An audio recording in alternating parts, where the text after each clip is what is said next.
the standard format fresh and always evolving, Magic has implemented an annual rotation. Out with the old and in with the new. The next scheduled rotation will take place in the fall upon the release of Throne of Eldraine. Some standard staples have prowled the meta, terrorizing players for long enough.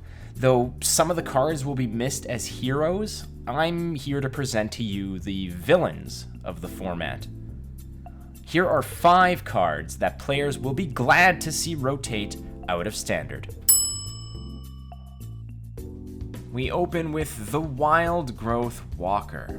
The Wild Growth Walker might be more of a figurehead than the actual culprit here, and even then, this was certainly a tough choice to add to the list. The exploration mechanic that was prominent in the Ixalan block had significant imprints on how green decks formed their strategies.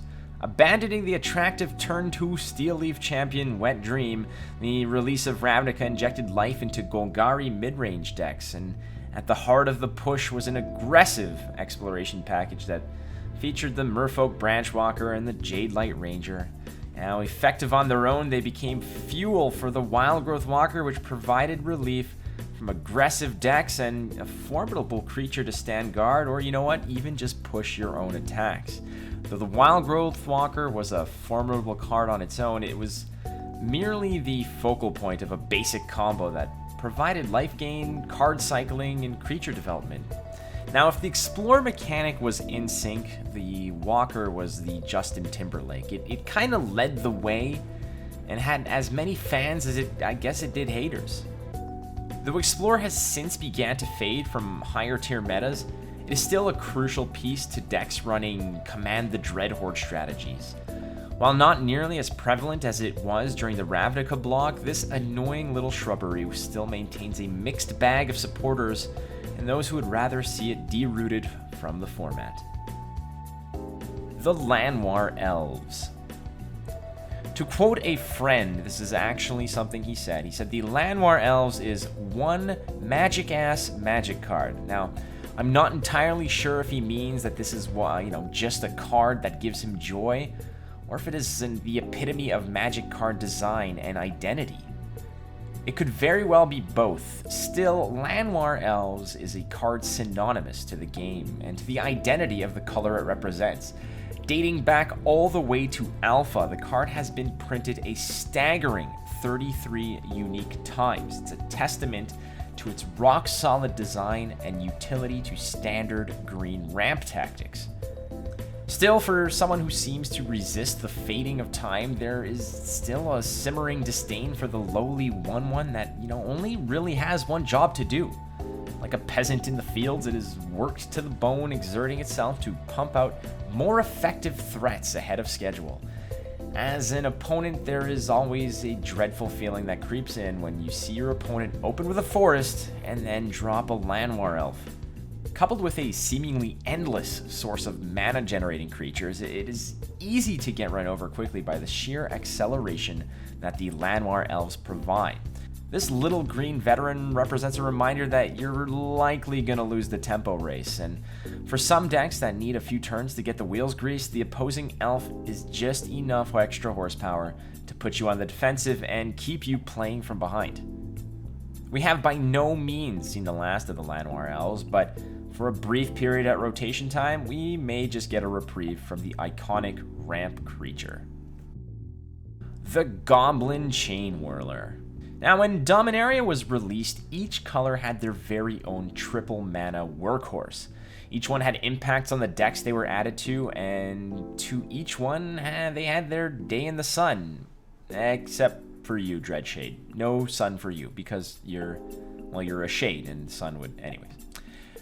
Nobody really played you. Okay, so crashing onto the list is the Goblin Chain Whirler. This mischievous brute was an instant star in mono red decks that never really worried about the drawbacks of being locked into a specific mana cost. In decks like RDW that, could work marvels with just 3 mountains, the Chain Whirler was a precious addition to the Go Face crew.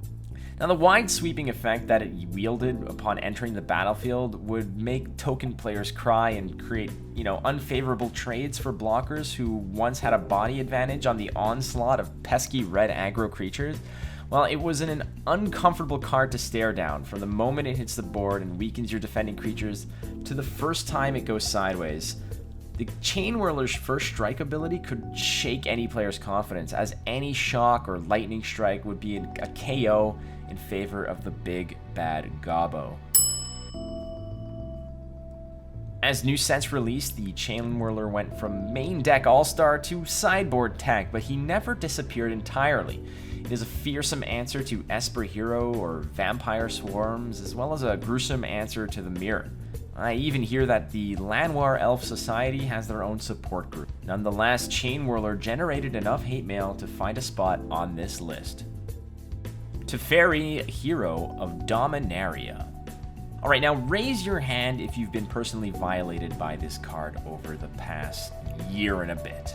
The crown jewel of Dominaria quickly surpassed other debut champions of the set like Lyra or Karn to vault into the meta like an absolute bulldozer. With its card drawing prowess coupled with a panic button removal option, Teferi was the 4-of Planeswalker you dreaded to see on turn 5.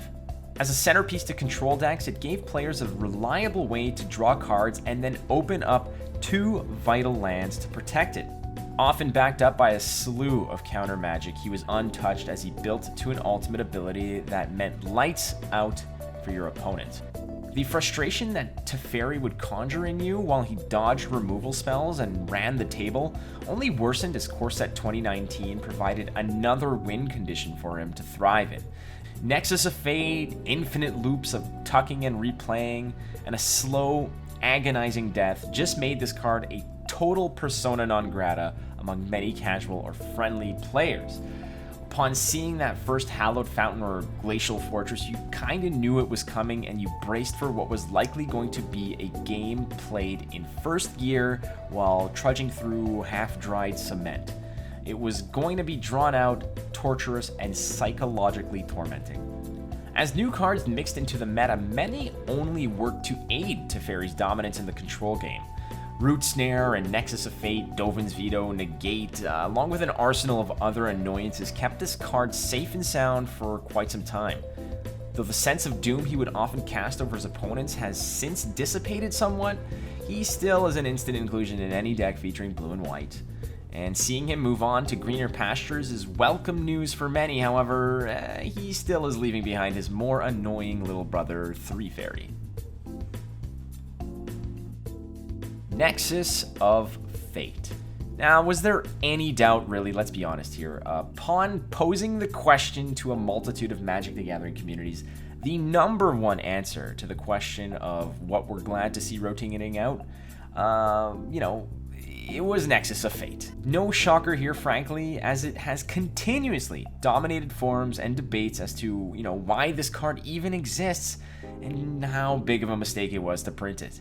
Appearing as just the buy a box promo for Core Set 2019, Nexus of Fate was a blue instant speed spell that granted the player an extra turn. And just like any card that can grant an additional turn, it is often a race to see who can fine-tune their builds in order to find that harmonious point where infinite turns can be pulled off. And backed up by board wipes, fog effects, and stall tactics, it was a race against the clock to cram enough damage down your opponent's throat before they managed to get that frequency dialed in just right to make your life an insufferable hell. With each set release, it seemed that the card managed to further hone in on a more and more efficient line of play and reliable access to their tools. Cards like Wilderness Reclamation, Narset, and Tamiyo became exceptionally helpful, while the archetype was still supported by standard search engines like Search for Scanta. It is a card that propelled itself to the front of the pack and only found help along the way. The annoyance of a card like Nexus of Fate wasn't merely in the rich get richer improvement it benefited from each set release, but rather in how it picked up its wins.